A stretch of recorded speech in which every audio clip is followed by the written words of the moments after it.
La Comisión de Medio Ambiente de la Junta General del Principado realizó el 12 de marzo una visita a las instalaciones centrales de Cogersa, en Serín. Los parlamentarios de todos los partidos fueron testigos directos del volumen de basura que recibe el vertedero a diario, de la cantidad de materiales que se reciclarían si en el origen se hubieran separado correctamente y de las molestias que soportan los vecinos de la zona.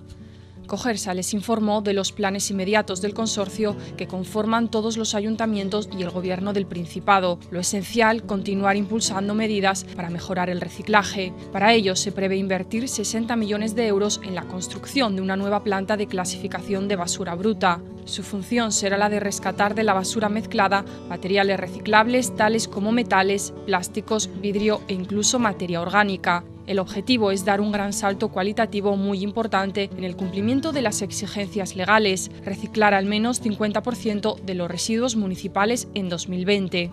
Celebro que la Comisión Parlamentaria de Medio Ambiente haya decidido organizar una visita a Cogersa.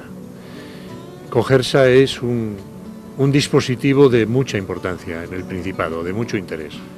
Actualmente, el 74% de la basura urbana de Asturias va directamente al vertedero, algo que la Unión Europea vetará en los próximos años. Por eso, Cogersa va a completar sus instalaciones en el Centro de Tratamiento de Residuos de Asturias para tener una alternativa a este depósito y avanzar en la recuperación de materiales. Esta visita parlamentaria tiene que servir para que los propios parlamentarios, la Administración Pública, el Principado de Asturias, se convierta en un divulgador de lo que significa la gestión de residuos en Asturias y a la vez poner en valor un instrumento que Asturias tiene y que otras comunidades no tienen y que tenemos que tratar de trasladar su importancia, que es Cogersa.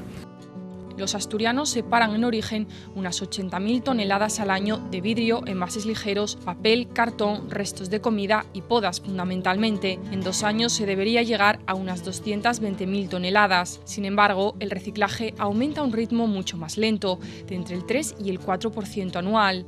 El futuro Plan Estratégico de Residuos contribuirá a ajustarse a la normativa europea e impulsará la recogida selectiva. Lógicamente está en un procedimiento administrativo y está pendiente del informe ambiental para, una vez finalizado, proceder a su aprobación por parte del Consejo de Gobierno. Lastra también recordó que la separación de residuos y el reciclaje es una responsabilidad compartida de ciudadanos, empresas, ayuntamientos, administración autonómica y Cogersa. La participación de los ciudadanos en la separación en origen se incentivará con más educación ambiental.